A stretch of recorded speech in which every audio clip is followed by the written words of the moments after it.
कोल्हापूरकर, तुम्हासनी खुशखबर लागली की नाही? अहो, आपल्या कोल्हापूरला मिळाली नवीन करकरीत LHB ट्रेन. हो मंडळी, ट्रेन क्रमांक 11403 11404 1040 किलोमीटरचा संपूर्ण प्रवास आठवड्यातून दोनदा धावणारी नागपूर एक्सप्रेस झाली आहे upgrade LHB Linke Hofmann Busch LHB मध्ये. 2025 ऑगस्ट महिन्यात मी प्रवास केला होता कोल्हापूर ते बडनेर जंक्शन. आज मात्र आपण संपूर्ण एंड टू एंड प्रवास करायचा. महाराष्ट्राची उपराजधानी नागपूर जंक्शन ते पश्चिम महाराष्ट्रातील छत्रपती राजश्री शाहू महाराज नगरी कोल्हापूर टर्मिनस पर्यंत. अमरावती, अकोला, वर्धा असा काल मी प्रवास करून पोहोचलो संध्याकाळी नागपूरला. आणि नागपूर या ठिकाणी येऊन मी स्टे केला डॉर्मेटरी घेऊन.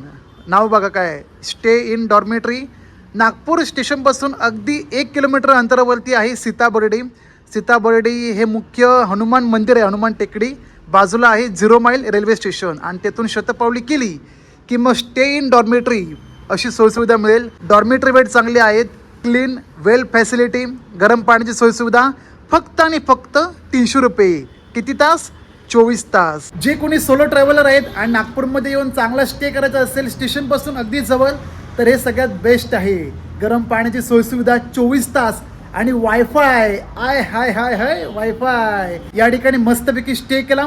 सकाळी उठून गेलो डायरेक्ट दीक्षाभूमीला. आणि आता खऱ्या अर्थाने आपल्या प्रवासाला सुरुवात होते ठीक दुपारी 3:15. आताशी वाजले आहेत 1. अजून आपल्या 2.5 तास आहे. स्टेशन जास्त लांब नाही, फक्त 1 किलोमीटर अंतरावरती. तर जाऊया पटापट. ट्रेन आलेली असणार, पटकन कोचमध्ये बसून घेऊ. आणि ICF LHB हे नेमकं काय प्रकरण आहे ते तिकडे गेल्यावर बघू. पण आधी कोण कोण व्हिडिओ बघतंय आमच्या नागपूरमधून, तुम्हाला काय सांगून राहायचे बाप्पा? कमेंट कोण करणार? आमचं नागपूर. ऐतिहासिककालीन नागपूर रेल्वे स्थानक आता काही वर्षांमध्ये या संपूर्ण भागाचा परिसर कायापालट होणार. वेलकम टू न्यू ब्रँड करकरीत LHB coaches of Nagpur Kolhapur express. Manufacturing coach year 25. हा हा हा हा हा नवीन कोच. आतमधून नीट अँड क्लीन, मस्तपैकी स्वच्छता करून ठेवली आहे ट्रेन. माझी जी सीट आहे आजची 59 नंबर कोच आहे S4. आजचा संपूर्ण एंड टू एंड प्रवास आपला स्लीपर क्लासमध्ये होणार. S4 coach number 59 number seat म्हणजे अप्पर वाली. हा नवीन कोच आहे म्हणजे नवीन मस्तपैकी मऊदार अशा गादी सीट आहेत. मागे एका रेल्वेमध्ये प्रवास केला होता तेव्हा बऱ्याच जणांनी प्रश्न विचारले, हे नेमकं LHB प्रकरण काय आहे, आम्हाला त्याचा काय फायदा? तर प्रवाशांना फक्त एकच फायदा आहे की या सीटमधून झोपण्याचा आनंद भरपूर येणार, कारण स्पेस जास्त भेटते आणि बाकी सगळ्या बेसिक सोयीसुविधा. पण टेक्निकली बघायचं झालं तर खूप मोठा बदल आहे. कारण ज्या जुन्या ट्रेन होत्या आधीच्या ICF इंटरनल कोच फॅक्टरी, त्याची फॅक्टरी कुठे माहिती का? तमिळनाडूच्या चेन्नईमध्ये. त्या ठिकाणी सगळे ते कोचेस बनतात लोखंडी डब्याचे. हे सगळे स्टेनलेस स्टीलचे, German base sleek Hofmann Busch stainless स्टीलचे. तर त्या ट्रेनमध्ये पॅसेंजर कॅपॅसिटी होती स्लीपर कास्टसाठी फक्त 1 ते 72 फक्त स्लीपर बर्थ असायची अशा. पण या LHB मध्ये तब्बल 80 आहे, 1 ते 80. त्या कोचची लांबी आणि ह्या कोचची लांबी फरक आहे. त्या कोचच्या लांबीपेक्षा LHBचे 1.5 मीटर काही समथिंग 1.7 मीटरने मोठे आहेत. आणि या ट्रेन मध्ये टेक्निकली डिस्क ब्रेक सिस्टीम आहे आणि त्या ट्रेन मध्ये एअर ब्रेक सिस्टीम. बाकी सर्व सोयीसुविधा सेमच आहे. 3x2चं configuration, lower, middle, upper, side lower, side upper. फक्त साईड अप्परसाठी चार्जिंगला जरा हात धुवा लागणार आहेत. बाकी चार्जिंगमध्ये जरा अपग्रेड दिसत आहे. कारण बघा या ठिकाणी 3 ठिकाणी प्लग दिले गेले आहेत. एक सगळे USB पोर्ट, हे नॉर्मल ज्यांच्याकडे iPhone आहेत म्हणजे माझ्यासाठी बरं आहे, बारीक पिन आहे. या ठिकाणी USB नॉर्मल पोर्ट, या ठिकाणी देखील नॉर्मल USB आणि PD छोट्या केबलवाल्या. बाकी एकच फक्त दिलंय चार्जिंग प्लग. अजून एक महत्त्वाचं, ICF ट्रेनचे coaches max to max 110, 120, 130 kilometre per hour धावू शकतात.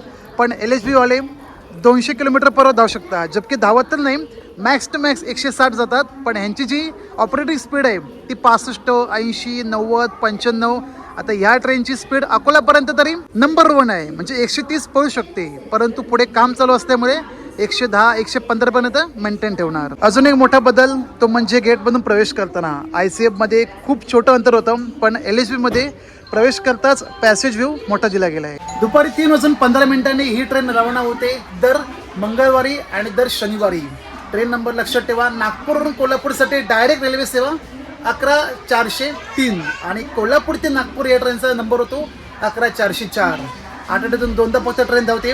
कोल्हापूर नागपूरसाठी दर सोमवारी आणि शुक्रवारी, नागपूर ते कोल्हापूर दर मंगळवार आणि शनिवार. आठवड्यातून 4 वेळा रेल्वे जाते. कोल्हापूर विभागाची सेंट्रल रेल्वे डिव्हिजन आणि या ट्रेनचा प्रवास तब्बल 14 ते 15 जिल्ह्यामधून होणार. कोणकोणते असणार ते मी सांगणार नाही, मला माहिती आहेत, पण तुम्हाला स्टार्ट टू एंड जेवढे जिल्हे लागतील ते सगळे कमेंट करून सांगायचे आहेत. आणि हा सर्व तुमच्यासाठी गृहपाठ असेल. या नागपूर एक्सप्रेसमध्ये पॅन्ट्री कार उपलब्ध नसून साईड पॅन्ट्री आहेत, पण त्या कधी कुठे केव्हा येतील काही सांगू नाही शकत नाही. म्हणून निघतानाच मी 2 पाण्याच्या बाटल्या घेतल्या आहेत ऑफिशियली रेलनीर, ज्याची किंमत आहे प्रति 14 रुपये. ऑन टाइम दुपारी 3:15 आपली ट्रेन रवाना होते नागपूर जंक्शन प्लॅट क्रमांक 4 नंबरवरून. दुपारी 3:15 आपली ट्रेन रवाना झाली आणि कोल्हापूरला ही ट्रेन सोडणार उद्या दुपारी 1:30.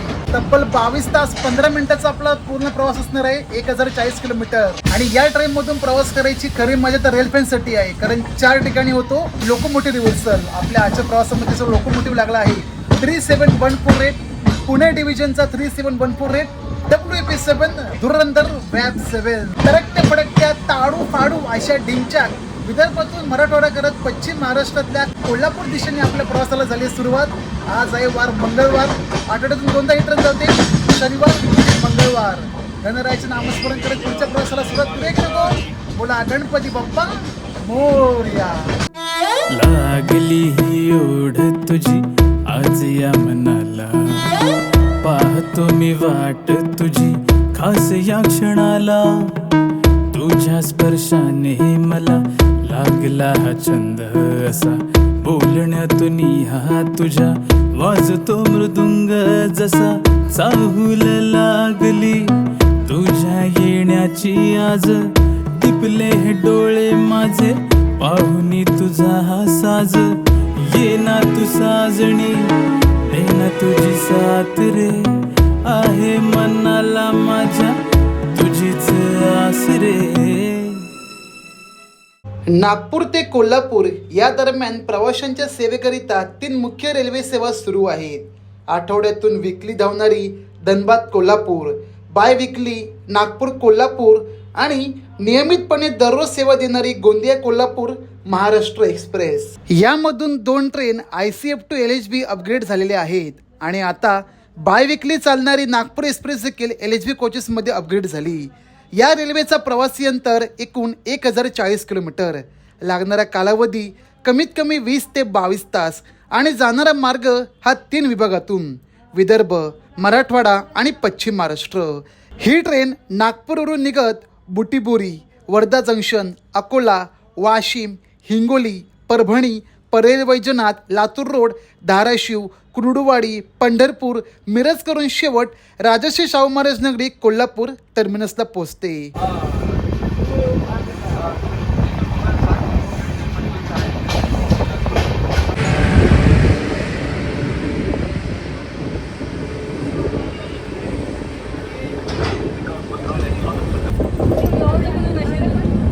सर्वांचे हार्दिक स्वागत. वर्धा जिल्ह्यामध्ये नागपूर जंक्शन अजनी असं तब्बल 80 किलोमीटरचा प्रवास पूर्ण करत आपली ट्रेन पोहोचली ठीक संध्याकाळी 4:40 वर्धा जंक्शन. स्टेशन कोड झाला WR. फ्लॅट क्रमांक 2 नंबरला आपली ट्रेन पोहोचली असून आता इथून वर्धा जंक्शनवरून 3 लाईनी पास होतात रेल्वेच्या.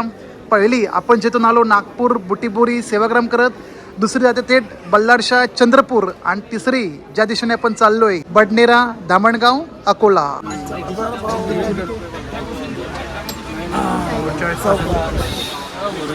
नागपूर ते कोल्हापूर एकूण प्रवासी अंतर आहे 1040 किलोमीटर आणि या दरम्यान जे प्रवासी तिकीट भाडे आहे एंड टू एंड नागपूर ते कोल्हापूर स्लीपर क्लाससाठी प्रति व्यक्ती 530 रुपये.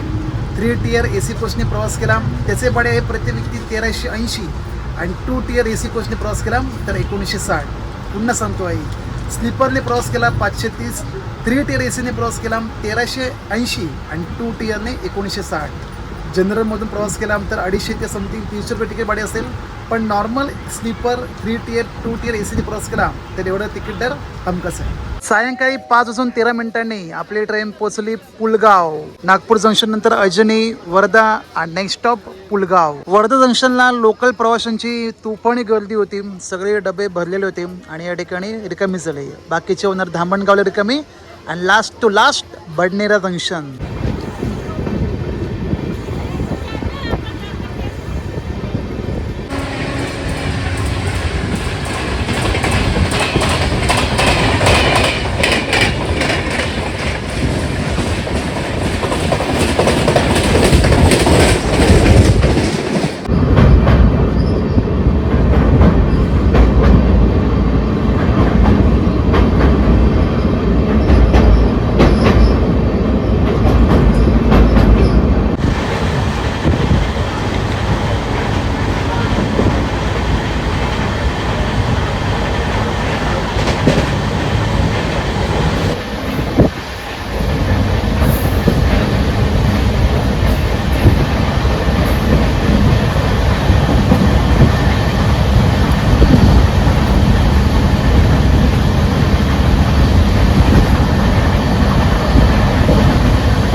Welcome to Dhamangaon. नागपूर, वर्धा असे 2 जिल्ह्यांची हद्द क्रॉस करत आपण फायनली प्रवेश केला अमरावती जिल्ह्यामध्ये.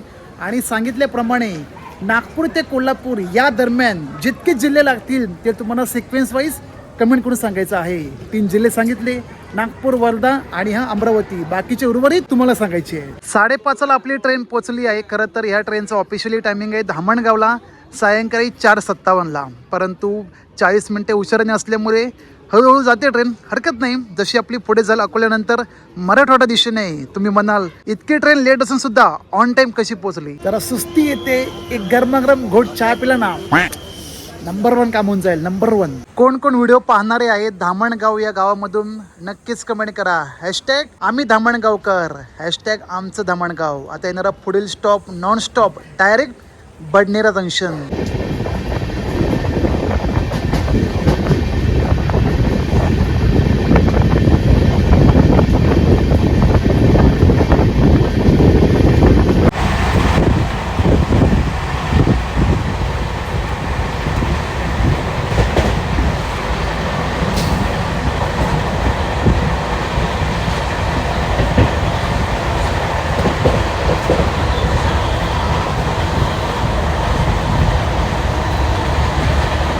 या मंडळी या गरमागरम चहा प्यायला. मस्तपैकी संध्याकाळचं आता वातावरण झालं आहे आणि या प्रवासामध्ये गरमागरम चहा झालाच पाहिजे.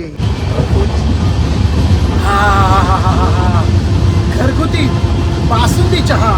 कारण मगाशी जे दादा आले होते ते बोलले की घरगुती चहा आहे, नक्की प्या. नाही आवडलं तर पैसे रिटर्न. नंबर 1 चहा आहे, नंबर 1.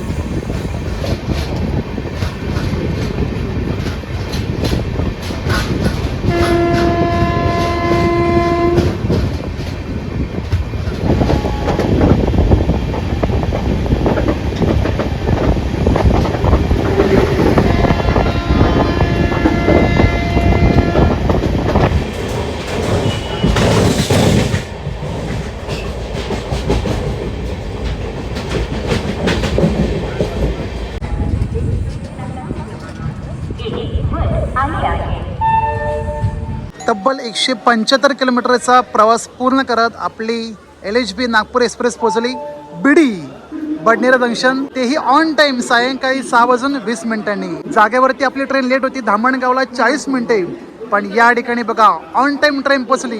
कुठे कुठे? अमरावती जिल्ह्यातील बडनेरा जंक्शन. भुसावळ, अकोला, नागपूर या मेन लाईनीवरती अमरावती जिल्ह्यातलं एकमेव रेल्वे स्थानक बडनेरा. बाकी इथून देखील एक लाईन जाते अमरावतीसाठी, अमरावती टर्मिनल, आणि त्यालाच बायपास करून जाते थेट नरखेड लाईन. कोणती? बडनेरा वरुड नरखेड जंक्शन. बडनेराला या ट्रेनचा ऑफिशियली हॉल्टिंग टाइम आहे 3 मिनिटाचा.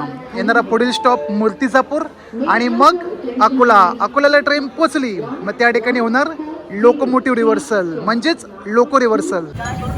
1140 नागपुर से आने वाली छत्रपति शाहू महाराज टर्मिनस कोल्हापुर को जाने वाली एक्सप्रेस प्लेटफॉर्म क्रमांक 1 पर आ चुकी है. जे कोणी या ट्रेनमधून प्रवास करणारे आहेत किंवा रेग्युलर करतात तर त्यांना एक महत्त्वाचं सजेशन, या ट्रेनमध्ये पॅन्ट्री कार जास्त उपलब्ध नसल्यामुळे सॅड पॅन्ट्री येतात पण खूप कमी प्रमाणात.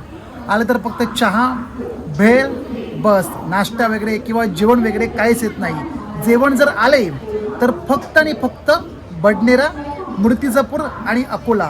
अकोल्यापर्यंत जेवण येईल. जशी आपली ट्रेन पोचते 8-8:15 बस. अकोल्यानंतर तुम्हाला जेवण, चहा, नाश्ता हे काय मिळणार नाही, कारण जाणारा जो पुढचा मार्ग आहे तो सगळा पूर्ण सिंगल लाईनने. आणि जर मिळालं तर एकतर कुर्डुवाडी, पंढरपूर, नाहीतर डायरेक्ट मिरजमध्ये. पण या दरम्यान अकोला ते परभणी किंवा लातूरपर्यंत तरी काही म्हणजे काहीच मिळणार नाही. तर जेवणाची सोय करायची असेल तर बडनेरापासून अकोल्यापर्यंत बिंदास करायला लागेल. Has arrived on platform number.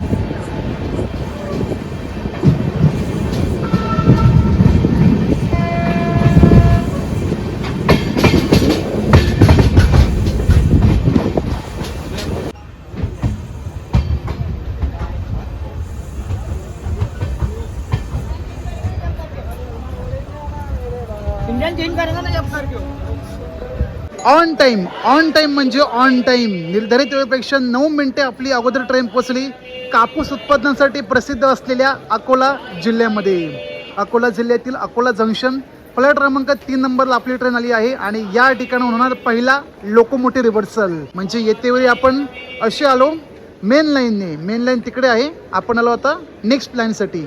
इथून डायरेक्ट 363 किलोमीटरचा प्रवास होणार SCR म्हणजे दक्षिण मध्य रेल्वे या झोनमधून. नागपूर ते अकोला असा आपला 255 किलोमीटरचा प्रवास पूर्ण झाला मध्य रेल्वे या रेल्वे झोनमधून. आता येथून जो लागणार दुसरी रेल्वे झोन दक्षिण मध्य railway till Latur road junction. Latur road गेला की पुन्हा आपण प्रवेश करू मध्य रेल्वे झोनमध्ये, जो आपला डायरेक्ट घेऊन जाईल शेवट Kolhapur. Locomotive is ready for reversing. 37148 web 7. Wow wow wow wow wow.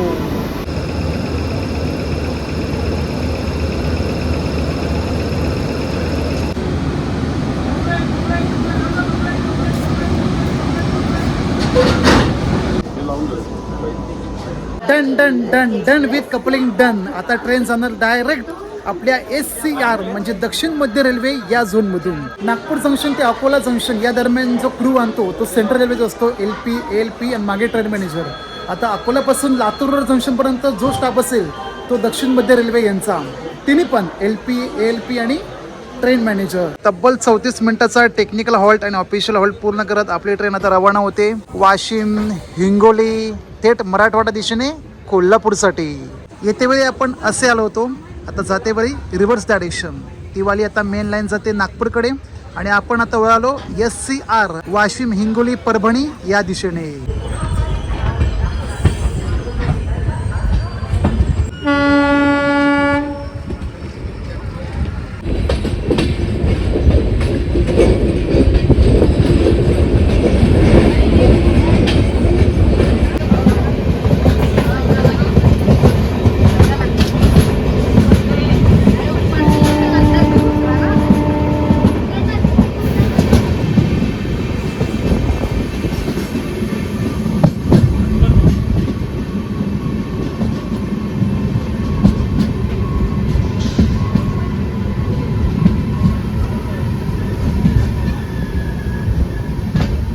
Bye विकली चालणारी कोल्हापूर नागपूर एक्सप्रेस तब्बल 3 भागातून प्रवास करते. 3 विभागामधून पश्चिम महाराष्ट्र, मराठवाडा आणि विदर्भ. यांपैकी विदर्भामध्ये या ट्रेनला 8 ठिकाणी थांबे आहेत. पश्चिम महाराष्ट्रामध्ये 4 ठिकाणी आणि मराठवाड्यामध्ये 10. मराठवाड्याचे देखील आधी 8 स्थानके होते, परंतु 2 नवीन एक्स्ट्रा ॲड झाले 2025च्या ऑक्टोबर महिन्यापासून.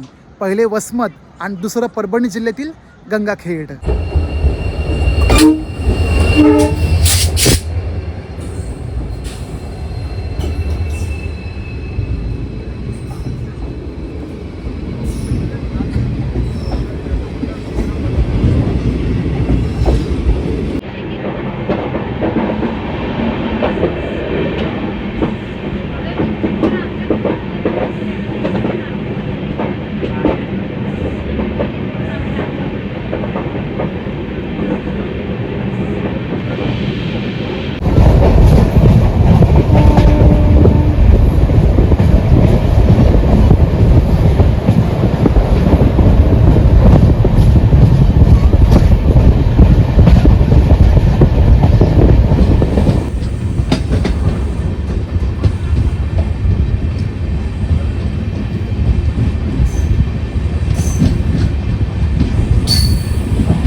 पैनगंगा नदीकाठी वसलेल्या विदर्भातून मराठवाड्याकडे जाणारे शेवटचे टोक वाशिम जिल्ह्यात. सर्वांचे हार्दिक हार्दिक स्वागत.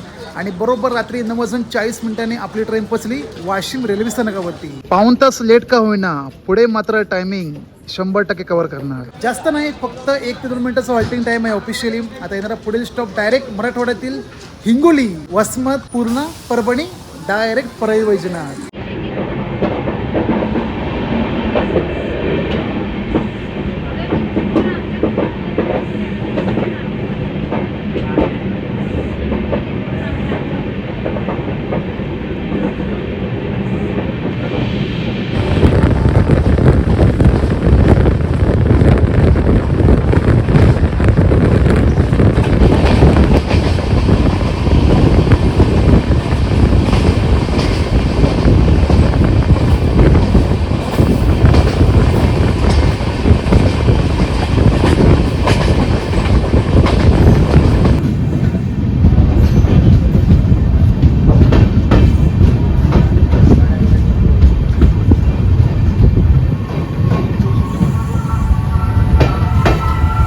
फायनली मराठवाडा या विभागामध्ये आपला प्रवेश झाला आहे. मराठवाड्यातील हिंगोली रेल्वे स्थानक. Station code HNL.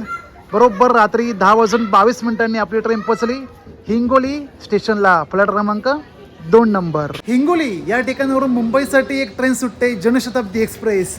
त्या ट्रेनचा देखील मी हिंगोली ते मुंबई असा संपूर्ण प्रवास केला आहे, आणि ते सुद्धा पावसाळी मान्सून जर्नी. बऱ्यापैकी या ठिकाणी प्रवासी वर्ग उतरले.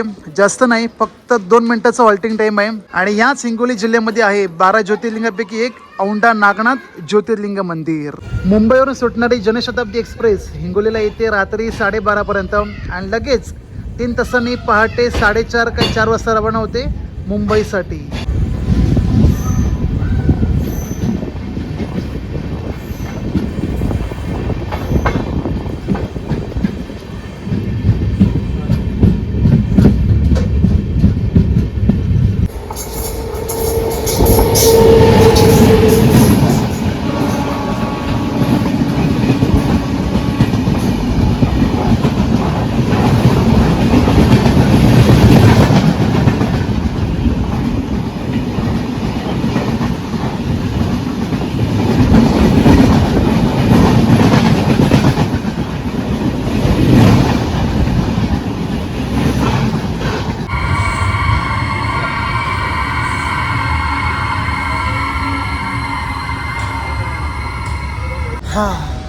अकोला जंक्शनवरून सिंगल रेल्वे लाईनचा प्रवास झाला टिल पूर्ण जंक्शन या ठिकाणी येऊन.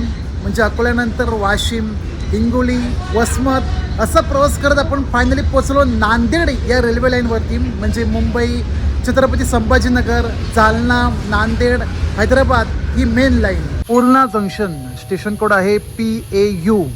या ठिकाणी आपली ट्रेन पोचली रात्री 11:40. 11:21 टायमिंग आहे, पण बऱ्यापैकी टायमिंग आता कव्हर केलं आहे. कारण अकोल्यानंतर तब्बल 40 ते 50 मिनिटे उशिराने ट्रेन सुरू होती. आता बघा हळूहळू टायमिंगच्या ती ट्रेन जाईल. पूर्णा जंक्शन नंतर येणारा पुढील स्टॉप परभणी. जगात जर्मनी, आपल्या भारतातली एकमेव परभणी. आणि तिथून लाईन परत एकदा चेंज होते थेट परळी वैजनाथ. आणि परळी वैजनाथ एकदा आलं त्या ठिकाणी होणार दुसरा लोकोमोटिव्ह रिव्हर्सल. लातूर रोडला तिसरा आणि चौथा मिरज. मंडळी, पूर्णा जंक्शन नंतर आपल्या ट्रेनने कमालीचा वेग घेतला. पूर्णा परभणी जंक्शन करून आपली ट्रेन परळी वैजनाथ या मार्गे निघाली लातूर धाराशिवसाठी. मला आली झोप, मस्तपैकी झोपून दिले. सर्वांना शुभरात्री.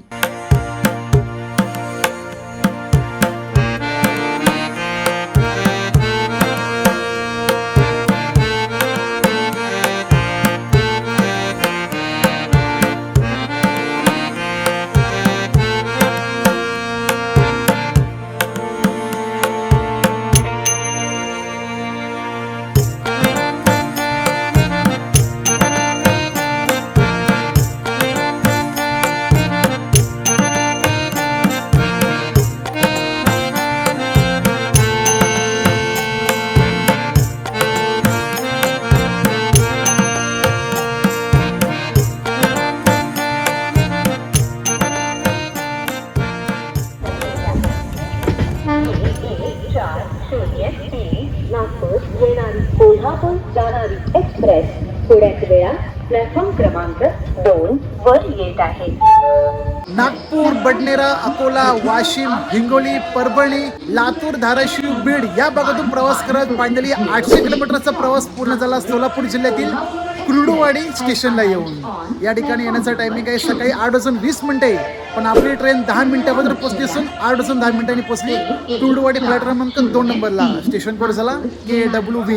भाई साहब, काही म्हणा, ट्रेन जी काही स्पीड मेंटेन ठेवते आहे नंबर 1. अकोला नंतर आतापर्यंत स्पीड मेंटेन आहे, म्हणजे नॉर्मल स्पीडने चालते 80, 90, 100. कारण तो जो पूर्ण रूट आहे सगळा सिंगल लाईन आणि कर्ववाला आहे.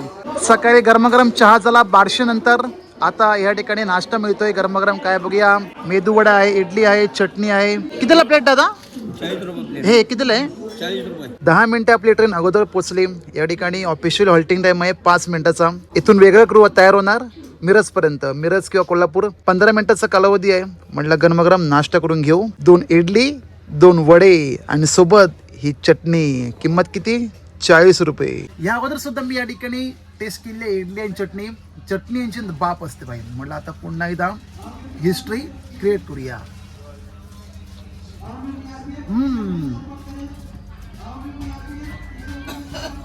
इडली जशी पाहिजे, सॉफ्ट सॉफ्ट, नंबर 1. आणि चटणी ते तर भाई लाजवाब, 10 पैकी 10.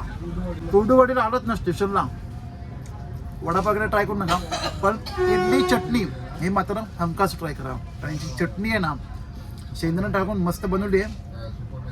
Number 1, number 1. वडा, मेदू वडा, वा, प्रॉपर शिजलेला आहे. आणि खरंच पोट पण भरेल आणि मन पण भरेल. नंबर 1 टेस्ट आहे. ऑन टाइम 8:25 आपली ट्रेन रवाना होते प्लॅट क्रमांक 2 नंबरवरून. कुर्डुवाडीवरून रेल्वेच्या एकूण 4 लाईनी जातात. एक आपण आलो धाराशिववरून, धाराशिव लातूर. दुसरी जाते थेट मेन कनेक्टिव्हिटी सोलापूर. तिसरी जाते पुणे मुंबई. आणि चौथी आपण ज्या दिशेने चाललोय मिरज, पंढरपूर मिरज या दिशेने.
1403 नागपूर येणारी छत्रपती शाहू महाराज टर्मिनस कोल्हापूर जाणारी एक्सप्रेस पुढे प्लॅटफॉर्म क्रमांक 1 चंद्रभागेच्या तिरी, चंद्रभागेच्या तिरी उभा मंदिरी, तो पहा विटेवरी, विठ्ठल विठ्ठल जय हरी, अहो विठ्ठल विठ्ठल जय हरी.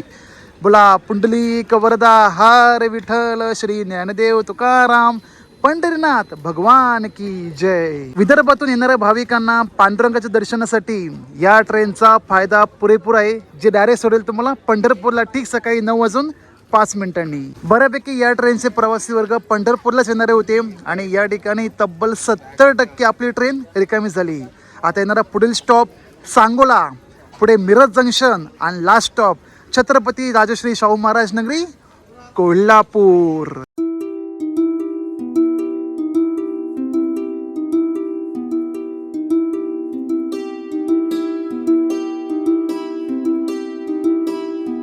श्वास श्वासात अंतरला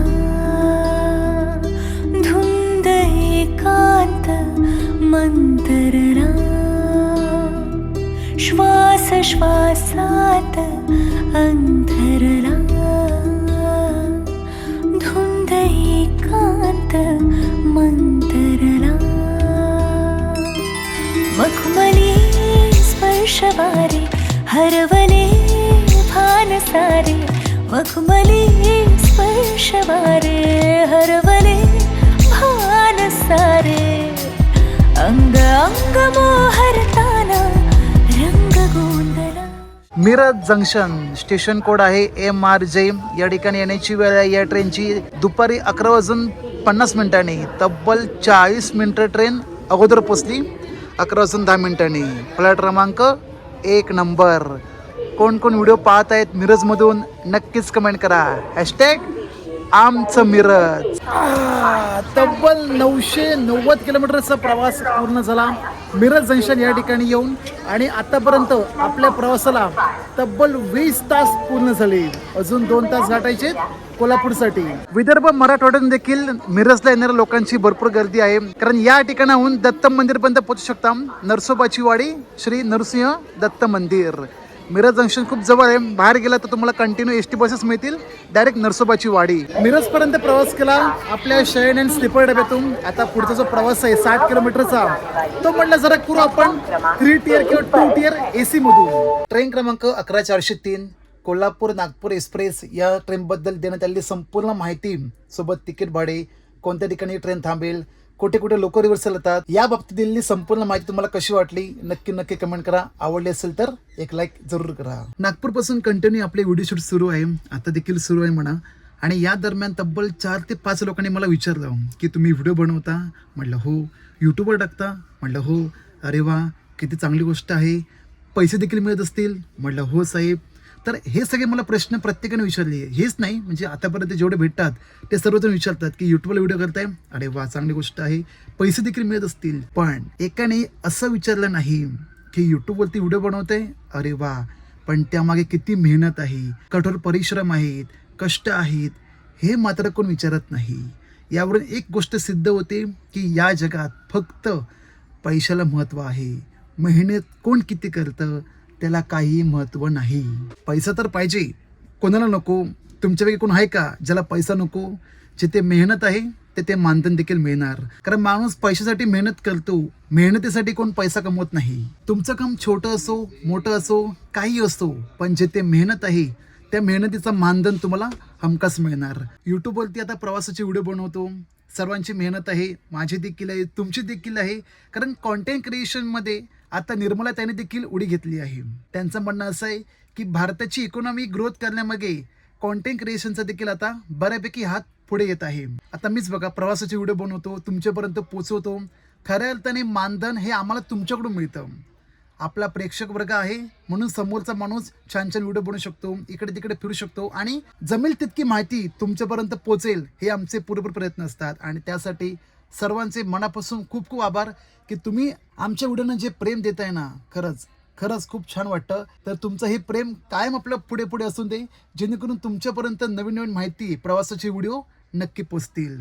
पण त्यासाठी तुम्हाला काय करायचं आहे, भूषण द एक्सप्लोरर या यूट्यूब चॅनलचे कंटिन्यू व्हिडिओ पाहत राहायचे आहेत, प्रवासाचा आनंद घ्यायचा आहे आणि डिंगू डिंगू डिंगू डिंगू असा नाद खोळा करत प्रत्येक व्हिडिओला लाईक करून सर्वांना शेअर करत हाईप पॉईंट करायची आहे. तुम्ही हाईप करत नाही यार. हाईप केल्याने काय होतं माहिती का, फक्त पॉईंट्स मिळतात, पैसे मिळत नाही. बरं, एकाने मला विचारलं होतं की हाईप केल्याने तुम्हाला किती पैसे मिळाले, 10,000 की 20,000. म्हटलं भावा, त्याच्यावर मला 1 रुपये भेटत नाही. ते फक्त पॉईंट्स असतात, जेणेकरून त्या कॉन्टेंट क्रिएटरला पुढे पुढे पुढे घेऊन जाण्यामध्ये. पण ते कोणाच्या हातात, तुमच्या हातामध्ये आहे. मराठी माणूस आहे, सपोर्ट करणार ना, बोलून होणार नाही, प्रत्यक्षात केलं पाहिजे. लोको रिव्हर्सल करत तब्बल 1 तासांनी आपली ट्रेन आता रवाना होते दुपारी 12:05.